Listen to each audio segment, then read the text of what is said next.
Ako ste se nekada pitali zašto je molitva važna, kako se ona obavlja u praksi i da li je učinkovita u svakodnevnom životu, onda je ovo video za vas. 1. Važnost molitve u odnosu sa Bogom. Molitva je srž duhovnog života i ključni način komunikacije između čovjeka i Boga. Izraz vere i poverenja. Kroz molitvu pokazujemo veru u Božje postojanje i njegovu spremnost da bude deo našeg života. To je čin poverenja kojim priznajemo Božju suverenost i ljubav. Izgradnja ličnog odnosa. Kao što odnos između ljudi zahteva razgovor i povezivanje, tako i naš odnos s Bogom raste kroz molitvu. Redovno obraćanje Bogu omogućava produbljivanje povezanosti i razumevanje njegove volje za naš život, pokajanje i zahvalnost. Molitva je prostor za priznanje greha, traženje oproštaja i izražavanje zahvalnosti za blagoslove koje primamo. To nas duhovno osvežava i oslobađa tereta krivice. Promjena unutrašnjeg stanja. Molitva nas menja iznutra. Čak i kada se spoljašnje okolnosti ne promene, molitva donosi mir, utehu i snagu da se suočimo s izazovima. 2. je učinkovitost molitve u svakodnevnom životu. Molitva nije samo duhovna praksa, već ima i konkretne efekte na svakodnevni život. Emocionalna stabilnost. Naučno je dokazano da molitva smanjuje stres, teskobu i depresiju. Ona pomaže u regulisanju emocija i doprinosi osjećaju unutrašnjeg mira. Mudrost i usmerenje. Kroz molitvu tražimo Božje vođstvo u donošenju odluka. Ovo nam pomaže da postupamo mudro i sa smirenjem u teškim situacijama. Snaga u izazovima. Molitva nam daje unutrašnju snagu da izdržimo teškoće i prepreke. Mnogi ljudi svedoče kako im molitva pruža osjećaj da nisu sami, što ih motiviše da nastave dalje. Pozitivan uticaj na odnose. Kada se molimo za druge, razvijamo empatiju i ljubav prema njima. To utiče na naše međuljudske odnose, čineći ih skladnijim i dubljim. Postizanje ciljeva. Molitva ne deluje kao magijski štapić, već nas usmerava na delovanje u skladu sa Božjim planom. Tako postižemo ciljeve na način koji je ispunjen blagoslovom i smislom. Ukoliko vam se ovaj video dopada, lajkujte, pretplatite se na kanal, komentarišite ili podelite. U komentarima su dobrodošli svi predlozi i sugestije u vezi sa budućim sadržajem na ovom kanalu. 3. Postupak molitve. Kako moliti? Molitva nije strogo formalni čin, već unutrašnji razgovor s Bogom, no postoje elementi koji mogu pomoći da molitva bude dublja i usredsređenija. Priprema za molitvu. Tišina i fokus. Pre nego što započnete molitvu, povucite se na mirno mesto i smirite svoje misli. Ova priprema pomaže da se fokusirate na Boga, a ne na brige svakodnevice. A ti, kada se moliš, uđi u svoju sobu, zatvori vrata i pomoli se svome Ocu, koji je u tajnosti, i Otac tvoj, koji vidi u tajnosti, uzvratit će ti. Matej 6.6. Stav tela. Iako fizički položaj nije ključan, klečanje, stajanje ili sedeći položaj, on može pomoći da izrazimo poštovanje i predanost Bogu. Poziv Duhu Svetom. Početak molitve često uključuje kratko obraćanje Duhu Svetom da nas vodi u iskrenosti i da nam pomogne da se otvorimo Božjoj volji. Sadržaj molitve.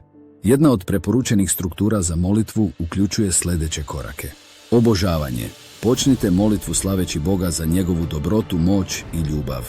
Na primjer, Bože, ti si svet i dostojan svake hvale, tvoja ljubav je neizmjerna. Ispovedanje. Priznajte svoje grehe i slabosti tražeći Božji oproštaj. Na primjer, oprosti mi, Gospode, što sam bio nestrpljiv prema drugima i što sam zaboravio da ti verujem. Ako priznamo grehe svoje, on je veran i pravedan da nam oprosti grehe i očisti nas od svake nepravde. Jovanova 1.9. Zahvaljivanje. Zahvalite Bogu za sve što čini u vašem životu, čak i za teškoće koje vas uče i oblikuju. Zahtevi. Tek na kraju iznesite svoje potrebe i molbe, ali s poniznošću i poverenjem da Bog zna šta je najbolje. A kada se molite, ne ponavljajte jedno te isto, kao što to neznabošci čine. Oni misle da će zbog mnoštva reči biti uslišeni.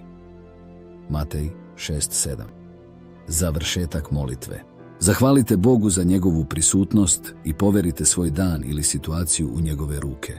Možete završiti molitvu rečima poput neka se tvoja volja ispuni, a ne moja, Gospode. 4. Važnost iskrene želje za povezanošću s Bogom.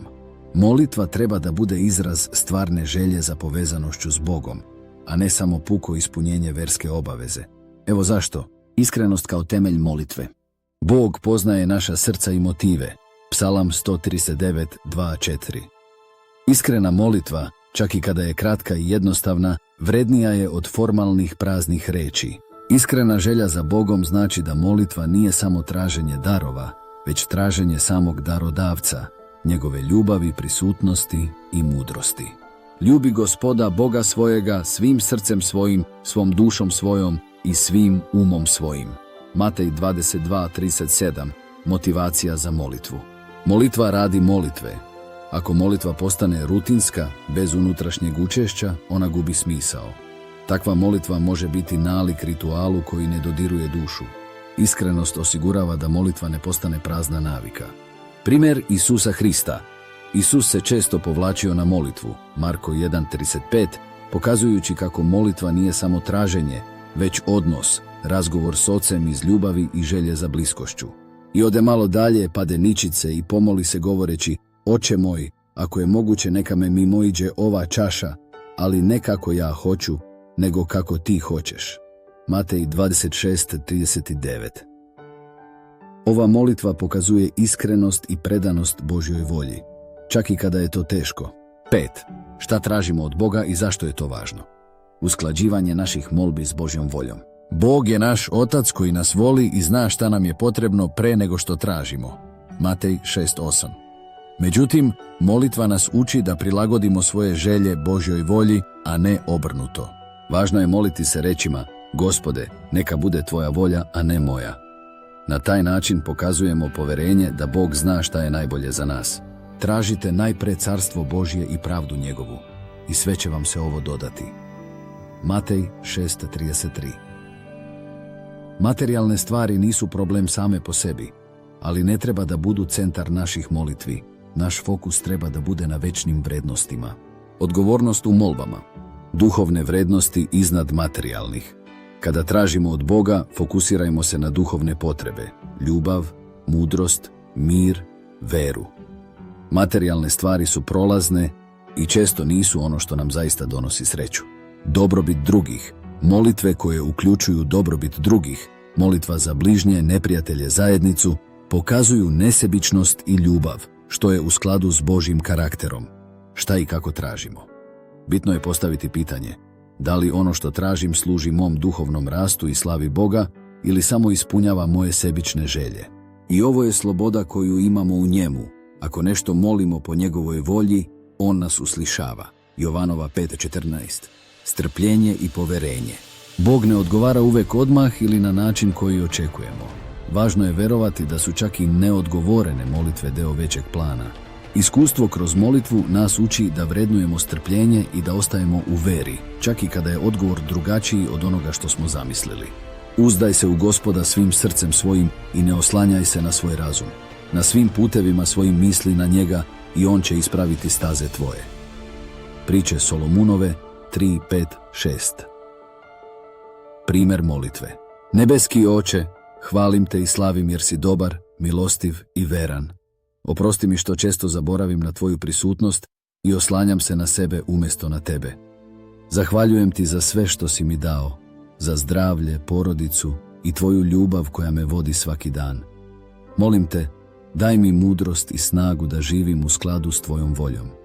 Neka tvoja volja bude iznad mojih želja i pomozi mi da uvek tražim tvoje carstvo. U Isusovo ime. Amin. Zaključak. Molitva je najmoćniji alat koji nas povezuje s Bogom. Kada molimo iskreno, s ljubavlju i poniznošću, naše srce se otvara Božjoj volji i njegovim blagoslovima. Sveto pismo nam daje smernice da molitva ne bude samo puki čin, već istinski susret sa živim Bogom. Ukoliko vam se ovaj video dopao, lajkujte, pretplatite se na kanal, komentarišite ili podelite. Vidimo se u narednom videu, do tada lep pozdrav i Bog vas blagoslovio.